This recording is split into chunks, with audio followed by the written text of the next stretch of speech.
नमस्कार दोस्तों, बहुत सारी कहानी मैंने सुनाई, पर इस कहानी उन सारे कहानी से हटके, क्योंकि इस कहानी हम सभी का जिंदगी से जुड़ा हुआ। तो सुनते रहिए मेरे आपका सभी का एहसास भरा हुआ कहानी पेशा में मैं माँ हूँ। रेखा एक विधवा औरत है। वो अपना 5 साल का बीमार बेटा का इलाज करवाने के लिए बैंक गया लोन लेने के लिए।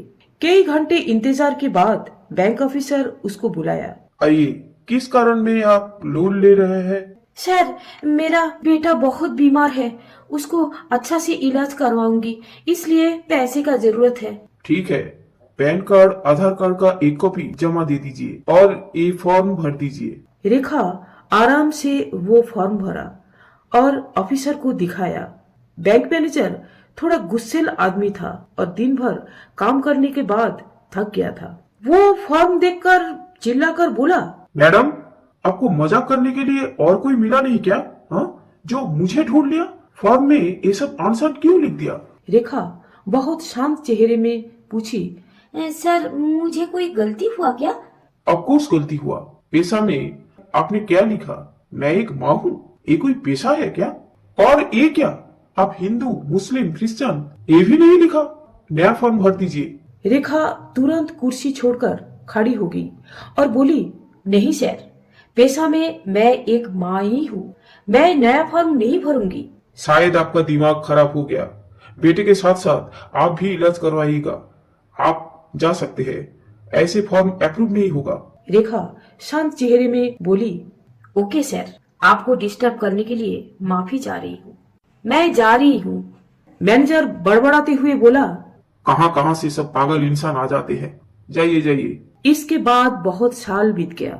रेखा बेटा का इलाज अपना हिसाब से करने लगा, पर फिर से कुछ पैसे का जरूरत हुआ तो वो गई उसी बैंक में। जाकर देखा, बैंक में वही मैनेजर बैठे हुए, पर वो रेखा को पहचान नहीं पाया। वो रिटायरमेंट के टाइम में आ चुका था, बुढ़ा हो गया था। रेखा को एक फॉर्म देकर बोला, मैडम, फॉर्म भर दीजिए। रेखा पिछली बार जैसा नहीं लिखा, वो लिखा वो रिसर्च करती है। मैनेजर पहले जैसा फिर से पूछा, मैडम, थोड़ा जानकारी दीजिए। आप किस चीजों में रिसर्च कर रही है? मैं परिवार के ऊपर रिसर्च कर रही हूँ। अच्छा, आप फैमिली प्लानिंग के ऊपर रिसर्च करती है क्या? कोई एनजीओ से जुड़ा हुआ शायद? Yes sir. आपका काम क्या सिर्फ यहाँ ही है? क्या बाहर देश में भी आप लोगों का ब्रांच होगा शायद? यस सर, मेरा काम मतलब हमारा काम पूरा दुनिया में चलते रहते हैं। इस प्रोजेक्ट का टर्नओवर बहुत ज्यादा होगा शायद। क्या सैलरी कितना मिलते हैं आपको? सैलरी एक फूटी कड़ी नहीं मिलता।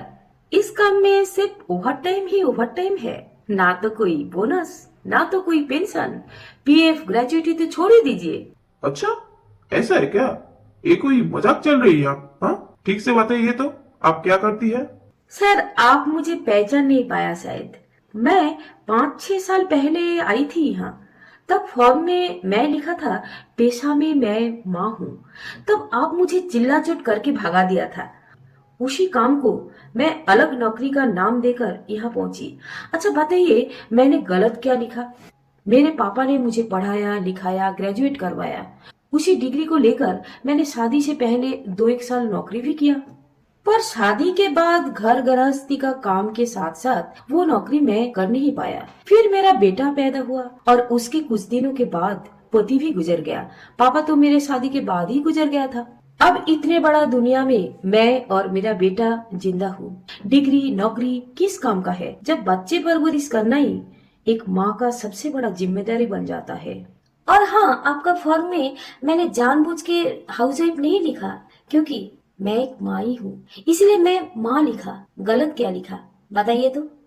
मैंने आपको ओवर टाइम का बात क्यों बताई थी? क्योंकि हम लोग कभी थकते नहीं है। जितना भी बीमार रहूं, फिर भी एक बरगद पेड़ जैसा मजबूत रहती हूँ। इतना बड़ा आसमान में टिमटिमाते हुए तारे बनकर अपने बच्चे की तरफ देखता ही रहूं, देखता ही रहूं, देखता ही रहूं, और इशारों में पूछता ही रहूं, बेटा खाना खाया? इतना दुबला क्यों हो गया रे तू? मुंह क्यों सूख गया? क्या टेंशन है तेरा?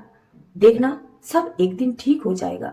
मैं रहूं या ना रहूं, फिर भी बच्चे का चारों तरफ मैं ही हूँ, मैं ही हूँ सर। रेखा का दर्द भरी बातें सुनकर मैनेजर साहब का आंखें भर आया। कुछ टाइम के बाद वो खुद को संभाल कर बोला, मैडम आज आप जाइए, कोशिश कर रहा हूँ, शायद से आपका लोन सैंक्शन हो जाएगा। रेखा चले जाने के बाद बैंक मैनेजर ने कुछ टाइम चुपचाप बैठा रहा और उसका मरी हुई माँ को स्मरण करते हुए आंसू बहाया। बस मेरा छोटा सा कहानी यहाँ ही खत्म हुआ। कहानी छोटा है पर जिंदगी बहुत ही बड़ा है। दोस्तों, हर एक जिंदगी में इस छोटा सा कहानी छुपा हुआ रहता है, क्योंकि माँ सभी का बहुत ही प्यारी होता है और उन माँ से सिर्फ रेखा का बेटा नहीं या मैनेजर नहीं, हम सभी ने जुड़ा हुआ है। क्यों दोस्तों, कहानी सुनने के बाद मन भारी हो गया ना? कोई बात नहीं, माँ कभी भी हम लोगों को छोड़कर कहीं नहीं जाती है, क्योंकि उनका स्थान हमारा मन में, दिमाग में। बस आज सिर्फ इतना ही। कहानी अच्छा लगा तो लाइक, शेयर, सब्सक्राइब के साथ साथ बेल नोटिफिकेशन दबाना मत भूलिएगा। सभी को मेरे तरफ से बहुत बहुत धन्यवाद।